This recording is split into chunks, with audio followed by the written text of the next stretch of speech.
So hello everyone and welcome back to my YouTube channel Sunny's programming point. तो दोस्तों ये जो सीरीज मैंने स्टार्ट की थी इसमें मैं आपको बताने वाला हूँ सी प्रोग्रामिंग के ट्यूटोरियल्स। तो जो उस पर मेरा पहला वीडियो आ चुका है उस पर मैंने बताया है कि मैं आगे क्या क्या सी प्रोग्रामिंग में आपको ट्यूटोरियल्स बताता रहूँगा। तो यहाँ पे मैं पहला वीडियो आपको बताने वाला हूँ क्या पहला हेलो वर्ल्ड प्रोग्राम होता है, क्या हमारा वेरिएबल होता है और क्या हमारा डेटा टाइप्स होते हैं, क्या वेरिएबल्स होते हैं, क्या डेटा टाइप्स होते हैं और हमारा जो नॉर्मल हेलो वर्ल्ड प्रोग्राम होता है सी का पहला वो बताने वाला हूँ। क्योंकि हम जान रहे हैं कि अब जो करिकुलम आ गया है उसमें क्या है 6th क्लास से प्रोग्रामिंग इंट्रोड्यूस कराई गई है। तो मैं बहुत जो बिगनर्स हैं उनके लिए भी बताऊंगा और जो स्टूडेंट्स हैं जो जूनियर क्लास के स्टूडेंट्स हैं जैसे कि अप टू 8th तक उनके लिए भी बताऊंगा और जो आगे अभी थोड़ा बहुत इंटरमीडिएट हैं उनके लिए भी हो सकता है ये वीडियोस थोड़ी हेल्पफुल हो। तो चलिए हम बिना टाइम वेस्ट किए शुरू करते हैं कि सी प्रोग्राम जो हमारा होता है कि जैसा कि मैंने आपको पहले वीडियो में बताया था कि #include stdio.h जो हमारा हेडर फाइल है इससे शुरू होता है। क्योंकि ऐसा हो ही नहीं सकता कि हम अपने सी प्रोग्राम में printf, scanf या और भी फंक्शनैलिटीज को यूज ना कर रहे हो। तो #include बताता है कि इंक्लूड कर दीजिए और stdio.h क्या हेडर फाइल, इस हेडर फाइल को हमारे प्रोग्राम में इंक्लूड कर दीजिए ताकि आगे हम जो प्री डिफाइंड फंक्शंस होते हैं सी लैंग्वेज के उनको यूज कर सकें। तो standard input output dot H stdio.h का ये मतलब है, यानी कि इनपुट आउटपुट की फंक्शनैलिटी हमें दे दीजिए। जो स्टैंडर्ड इनपुट आउटपुट की फंक्शनैलिटी है वो हमें प्रोग्राम में चाहिए। तो सबसे पहले सी प्रोग्राम जो हमारा होता है शुरू होता है फंक्शन से, मेन फंक्शन से। ये बात ध्यान रखिएगा, कोई भी प्रोग्राम हमारा सी का मेन फंक्शन से ही स्टार्ट होता है। तो वॉइड मेन हमने ये लिख दिया और इसके अंदर मैं आपको बताने वाला हूँ हेलो वर्ल्ड प्रोग्राम हम कैसे करेंगे। तो सिंपली हम लिखेंगे प्रिंट एफ, यहाँ पे लिख देंगे hello world, print F hello world. अब हम देखते हैं हेलो वर्ल्ड प्रिंट होता है कि नहीं। तो ये हमारा सिर्फ एक लाइन का ही प्रोग्राम है। अगर आप करली ब्रेसेस के अंदर देखें तो हमने सिर्फ एक ही लाइन लिखी हुई है और जो हमारा सेमी कॉलन है, ये जो हमारा सेमी कॉलन है ये बताता है कि ये अब लाइन यहाँ पे खत्म हो रही है। क्योंकि सी प्रोग्राम में सेमी कॉलन बताता है कि line is going to be terminated, so this is the line end this statement printf will be considered only up to this semicolon। तो चलिए अब हम इसे रन कर लेते हैं। दोस्तों मैं देव C++ पे प्रोग्राम लिख रहा हूँ। तो F9 से हम इसे करते हैं कंपाइल। देखिए कंपाइल हो गया, एरर्स 0 हैं, वार्निंग 0 हैं, ये सब आपको दिखा देगा। और F10 से हम इसे करते हैं रन। तो अब देखिए दोस्तों यहाँ पे हेलो वर्ल्ड प्रिंट होके मुझे दिख रहा है। यहाँ पे आप देख सकते हैं हेलो वर्ल्ड प्रिंट होके आपके स्क्रीन पर दिख रहा है आपको। तो दोस्तों ये तो चलिए एक लाइन का हो गया। अब अगर हम चाहते हैं कि 2 लाइन में हमें हेलो वर्ल्ड प्रिंट हो तो अब देखिए यहाँ पे हम इसे कर लेते हैं कॉपी और दूसरी लाइन कर देते हैं पेस्ट। तो दोस्तों क्या आप बताइए कि ये हेलो वर्ल्ड 2 लाइन में प्रिंट होगा?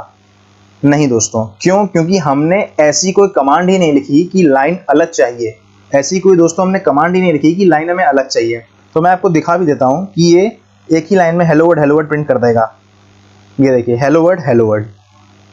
अब हमें चाहते हैं कि ये जो है हेलो वर्ल्ड अलग लाइन में आए। तो सी में अगर लाइन चेंज करनी है तो हम \n का यूज करते हैं, \n। अब दोस्तों पहले हेलो वर्ल्ड के बाद लाइन चेंज हो जाएगी और दूसरा हेलो वर्ल्ड नई लाइन में लिख के आएगा। जैसा कि आप देख सकते हैं कंपाइल हो गया और ये हो गया रन। देखिए दोस्तों आपकी स्क्रीन पर आपको दिख रहा होगा हेलो वर्ल्ड और लाइन चेंज हो गया फिर से हेलो वर्ल्ड।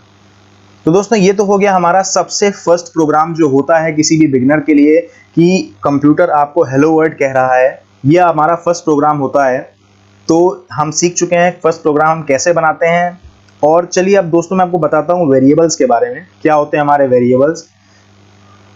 तो वेरिएबल्स हमारे क्या होते हैं कि जैसे नाम से पता चलता है वेरिएबल्स वो जगह जगह अपनी वैल्यू वेरी करेगा। एक होता है कांस्टेंट जिसकी वैल्यू शुरुआत से लेकर आखिरी तक सेम टू सेम बनी रहती है। एक होता है वेरिएबल जो अपनी वैल्यूज को चेंज कर सकता है। अगर प्रोग्रामर चाहे तो उसकी वैल्यूज को चेंज करा सकता है, प्रोग्रामर चाहे तो उसको कांस्टेंट भी बना सकता है। तो दोस्तों वेरिएबल्स हमारे होते हैं जैसे कि आपने अलजेब्रा में भी पढ़ा होगा। अलजेब्रा में हमारा होता है x = 1। अगर हम लिख देते हैं तो x में हमारी 1 वैल्यू आ गई। तो प्रोग्रामिंग में हम लिख सकते हैं x = 1 और हम जानते हैं कि x = 1 एक वेरिएबल है y इज इक्वल टू 2 एक वेरिएबल है, और c में हमें ध्यान है कि कॉमा से ही या सेमीकोलन से ही हमारा लाइन टर्मिनेट होती है, तो यहाँ भी सेमीकोलन लग गया और यहाँ भी सेमीकोलन लग गया। अगर हम चाहें कि प्रिंट एफ वैल्यू x और y को कराना, तो हम नहीं करा पाएंगे अभी। क्यों? क्योंकि हमने c को ये बताया ही नहीं कि x इज इक्वल टू 1 का डेटा टाइप क्या है और y इज इक्वल टू 2 का डेटा टाइप क्या है।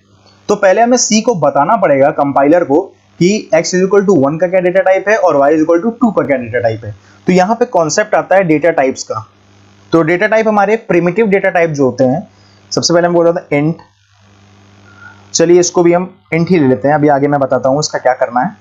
इंट ही ले लिया हमने, और मैं आपको बता दूं कि इंट क्या है। इंट एक डेटा टाइप है इंटीजर नाम का, इंटीजर डेटा टाइप है जो कि बता रहा है कि हमें इंटीजर वैल्यू लेनी है। इंट डेटा टाइप इंटीजर को बोलते हैं, और ऐसे ही सी में हमारे और भी प्रिमिटिव डेटा टाइप होते हैं। प्रिमिटिव क्या होता है? जो पहले से बने बनाए डेटा टाइप्स हैं हमारे पास। प्रिमिटिव डेटा टाइप्स यानी कि इंट हो गया, फ्लोट हो गया, कैर हो गया, डबल हो गया, ये सब हमारे प्रिमिटिव डेटा टाइप हैं कि जो पहले से बने हुए हैं और बहुत पहले से यूज हुए आ रहे हैं। तो अब यहाँ पे अगर हम लिखना चाहें primitive data type, primitive data type, यहाँ पे हम लिखें प्रिमिटिव डेटा टाइप, लेकिन अभी हम ऐसे नहीं लिख सकते। क्यों? क्योंकि सेमीकोलन के बाद ये देखिए यहाँ पे एरर शो करने लगेगा, तो यहाँ पे ये सिंगल लाइन कमेंट हो गया, इसको हम बोलते हैं कमेंट्स। जैसे कि होता नहीं है कि अगर हमने बहुत बड़ा कोई प्रोग्राम लिख दिया तो उसमें हमें बताना पड़ता है कि, मतलब बताना नहीं पड़ता है कि बहुत बड़ा अगर हमने प्रोग्राम लिखा तो हमें खुद जानना पड़ता है बाद में, अगर हम उसे चेक करते हैं किस लाइन में क्या काम किया था हमने। क्योंकि ऐसे तो बहुत दिक्कत हो जाएगी कि प्रोग्राम लिखा और कमेंट नहीं लिखा, तो बाद में अगर हमने कभी उस कोड को रीड किया तो हम जान नहीं पाएंगे किस लाइन में क्या काम हो रहा था। तो हम कमेंट्स का यूज करते हैं। ये हमारे होते हैं सिंगल लाइन कमेंट्स, और ये होते हैं हमारे मल्टीपल लाइन कमेंट्स, ऐसे लिखे जाते हैं।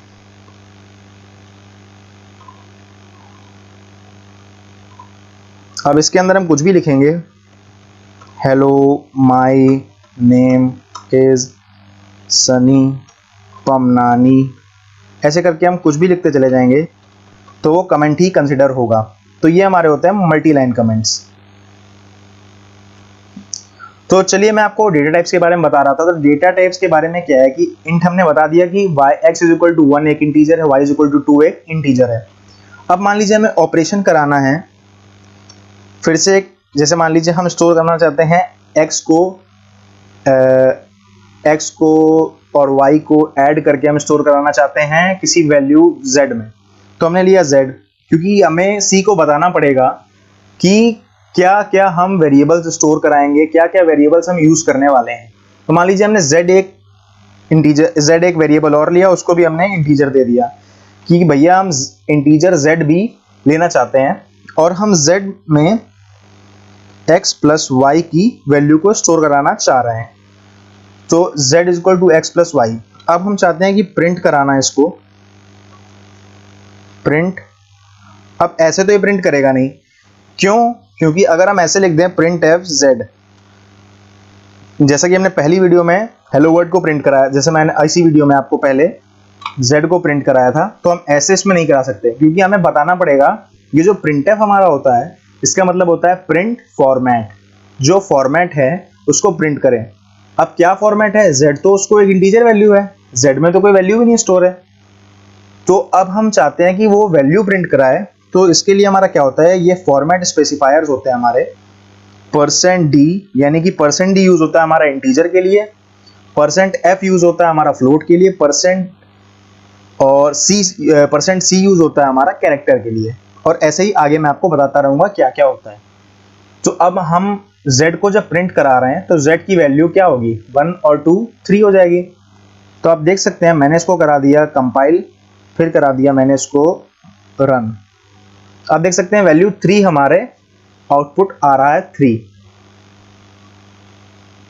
तो ऐसे ही मैं आपको आगे बताता रहूंगा और क्या क्या हमारे सी में होता है। और ये तो चलिए हमारा पहला प्रोग्राम था, ऐसे ही मैं आगे आपको पूरा हमारा कोर्स चलेगा, उसमें सब बताता रहूंगा क्या क्या आगे है। So thank you very much guys for watching this video, and I hope कि आपको ये पसंद आया होगा और समझ में भी आया होगा। अगर कुछ भी ऐसा है आपको ना समझ में आया हो तो आप मुझे कमेंट में बता सकते हैं और मैं आपको ये क्वेरी दूर कर दूंगा। Thank you very much.